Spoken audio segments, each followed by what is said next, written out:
Donc l'idée du beau sexe, c'est d'écrire un livre qui essaye de démêler les fils du rapport des femmes au corps et à l'apparence physique.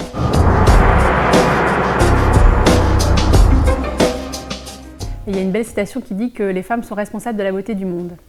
Sachant que quand on dit que les femmes sont responsables de la beauté du monde, c'est purement une construction sociale, parce que si justement on essaye de prendre un peu de distance et se dire pourquoi les femmes seraient plus responsables de la beauté du monde que les hommes, eh bien on voit bien que si on était un martien qui débarquait et qui jugeait un corps de femme et un corps d'homme, il y a finalement assez peu de grandes différences physiques, des différences de pilosité un peu ci et là, une poitrine, des hanches, mais vraiment à la marge par rapport à d'autres espèces animales.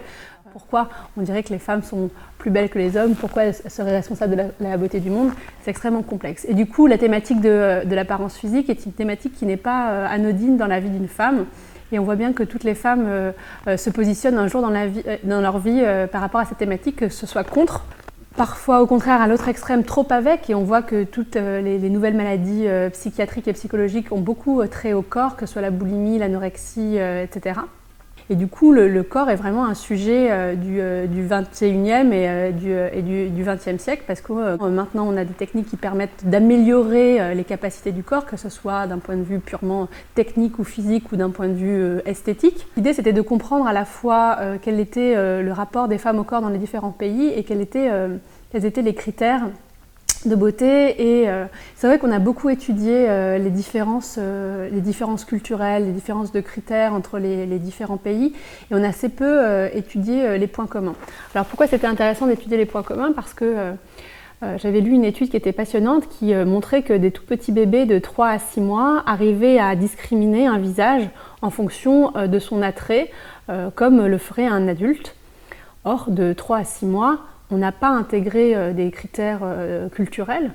Et donc c'est peut-être qu'il y a quelque chose qui est au-delà de la culture, une sorte de pré-câblage biologique.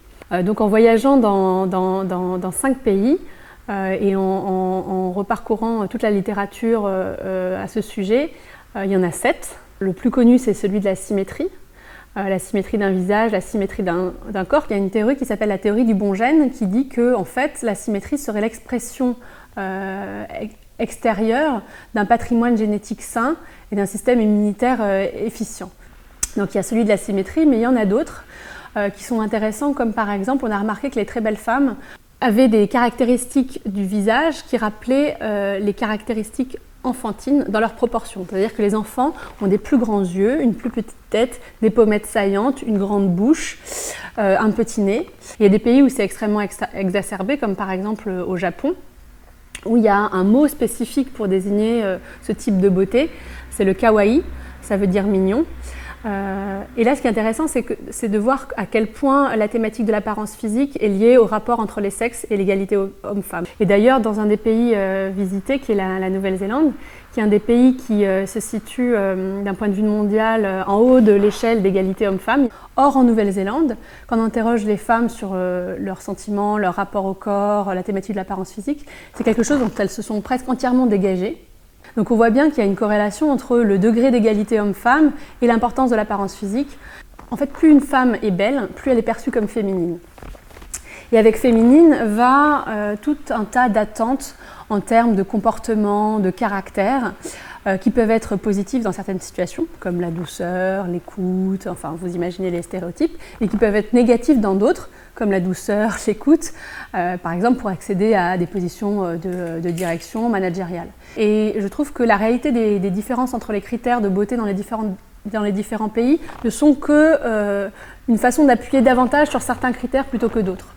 Aux États-Unis, par exemple, ce qui est important, c'est de savoir cultiver finalement le patrimoine qui vous a été légué par Dieu et par vos parents. Et finalement, on voit que la beauté n'est pas la beauté naturelle, la beauté qui sort du lit, ou le faux naturel comme ça peut l'être en France. La beauté est la beauté qui a été travaillée. Et on voit que presque le travail, c'est-à-dire le travail, l'effort, le soin, devient un critère de beauté en soi. Finalement, ça peut paraître évident a posteriori, mais au cœur de ce sujet, c'est finalement l'amour, et l'amour d'un homme ou l'amour des autres, et la confiance qu'il vous donne.